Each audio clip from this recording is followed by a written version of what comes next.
someone who's looking from the outside in at the moment when it comes to the Club World Cup, Cristiano Ronaldo. I mean, we know what he put on his social media last week. Said the story's still being written.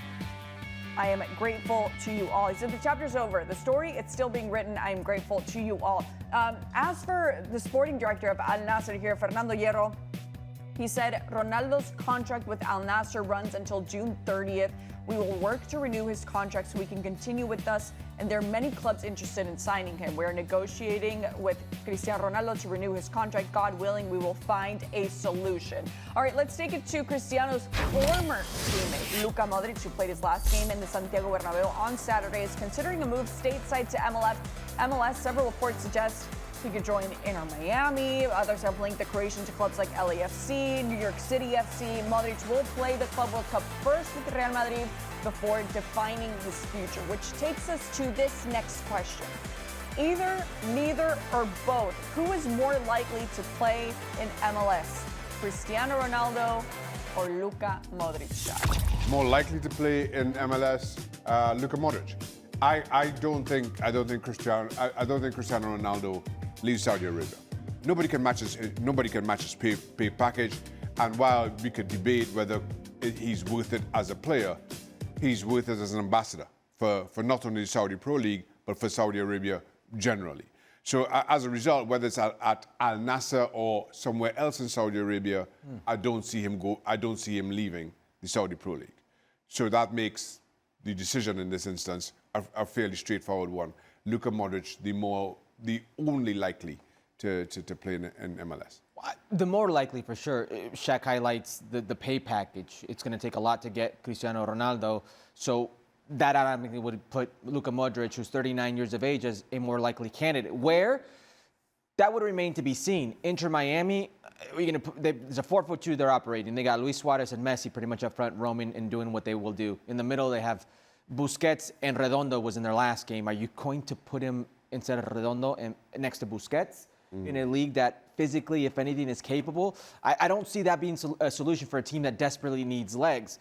LAFC in the middle, and I'm not talking about quality, but Igor Jesus, Marky Delgado, it's definitely a transition type of game. It's not the type of game you want it for a player like Luka Modric. Luka Modric is many things, but he proved this year at the highest of levels that physically he's got to pick and choose. Yeah. Could he play on the baseball field in New York? Sure. May it work out for him? Maybe. Does he want to be there?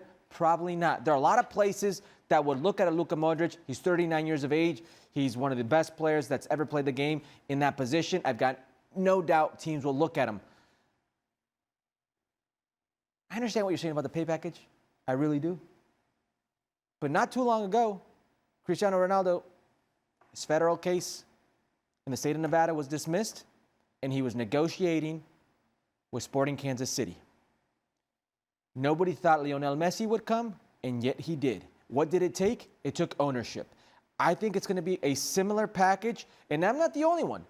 American owner, John Textor, owns Botafogo, owns Crystal Palace, American Eagle Football Group. They want, per reports, to offer a similar package for Cristiano Ronaldo to join Botafogo or one of the teams. Probably Botafogo because of the club. Something like that. Do I see somebody within Major League Soccer with the ability to do that? Maybe. Should they do that? Absolutely. Absolutely. There is no absolute way you have Cristiano Ronaldo and Lionel Messi playing in the same league and you're not going to pay attention. Whether you're a hater of what they have become now, which many think is a sideshow, a circus, and they're entitled to their opinions, or whether you're a lover of what they've done to the game. Two players that have played at the highest of levels for so long, that have competed against one another, and I could arguably make a take that if you put one of those players out of the equation, we're already talking about the GOAT, no debate. Those Ballon d'Ors swing one way immediately. Everybody in the world will watch the league, will watch this matchup. I almost feel you have to make an intent. You have to try to get Cristiano if you're Major League Soccer, because it's 936 goals that Cristiano's at right now. It's very well documented. He wants 1,000 goals, so he's not going to go to La Liga.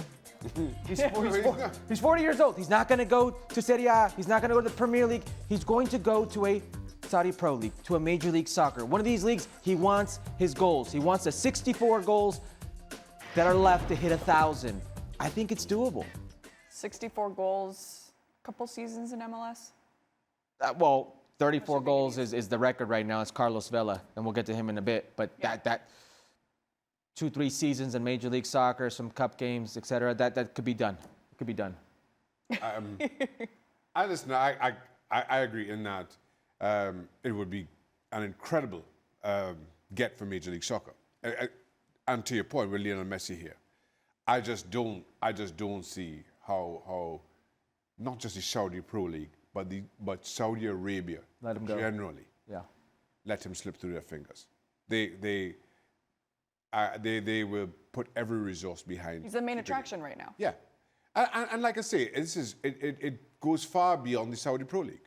Cristiano Ronaldo's importance goes way beyond the Saudi Pro League. You could even make the argument that it goes way beyond Saudi Arabia. And as a result, I don't see how they don't call on every resource available to them to make sure he stays. Yeah. Whatever MLS team he goes to would be a big win for them. Yeah.